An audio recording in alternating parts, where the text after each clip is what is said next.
Hello, my name is Nick and welcome to my channel. Pain and Glory is the latest from Spanish film auteur Pedro Almodovar, who is an Academy Award-winning writer for his screenplay for the film Talk to Her, which I personally think is really good and I would seek it out if you're interested. But more importantly, he is the filmmaker behind one of my personal favorite films of all time. And that is The Skin I Live In, which is a twisted and weird movie, but you should totally still go see it. So I'm always going to be on the lookout for whatever his latest work is. He's a filmmaker that I have immense respect for. So when I saw Pain and Glory playing at my local AMC, I said, I gotta get in there, I gotta see this. And I knew that it was about a film director in his late middle age reflecting on his life.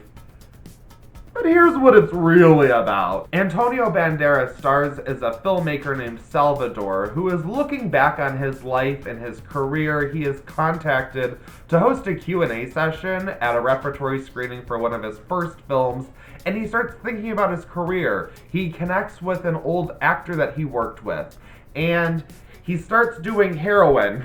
I'm sorry that I can't help but crack up over it, but that's not a spoiler. Early on, he just starts doing heroin. And we see that he has plenty of these physical ailments that are clearly causing problems for him. And so this is his way of self-medicating. But it just feels like a melodramatic storyline crammed into an already melodramatic film that is kind of just swept under the rug with the drugs by the end of it. And as someone who has just seen plenty of people hop from prescription drugs to heroin, that's not just tidied up that easily. There is a good scene that is very well directed that totally depicts our character Salvador's struggle with addiction, but again, it doesn't really become very consequential in the end. We also flash back to Salvador's childhood where he's like maybe 10, and Penelope Cruz plays the younger version of his mother, and she's always fantastic. She's really good here. She's a struggling mother just trying to do the best for her son. But clearly he's really smart because he's tutoring another young man in the village. And, you know, these flashbacks are also kind of forgot about for a little bit until later in the end when the film decides to go back to that.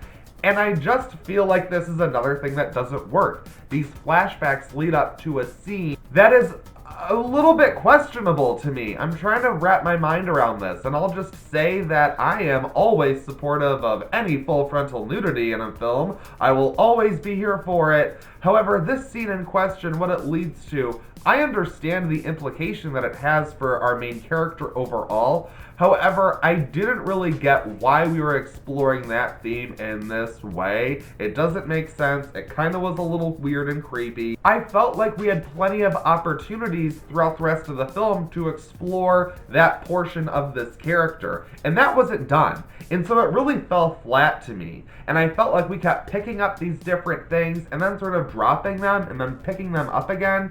And none of it really gelled for me cohesively. I felt like we were focusing on three different trains of thought that never really came together to make a full story for me.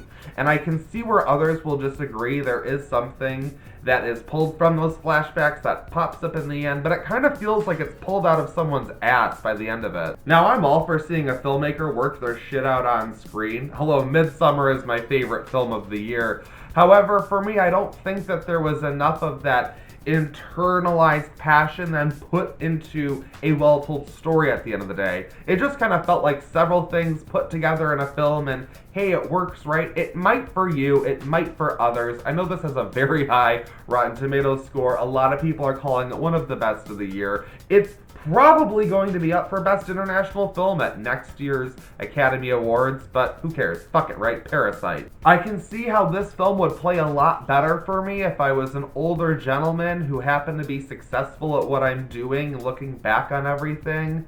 But I'm a broke 20-something, so this one just really didn't hit me the way it should have, and I respect the filmmaking overall. I still think Almodovar has got it. The way that he is able to construct a scene and convey certain storytelling points to you visually, especially being able to cross straight over that language barrier where you can go into this film and get what's happening, even if you were completely ignoring the subtitles, like that's fantastic. That really is good, and I do appreciate and respect that.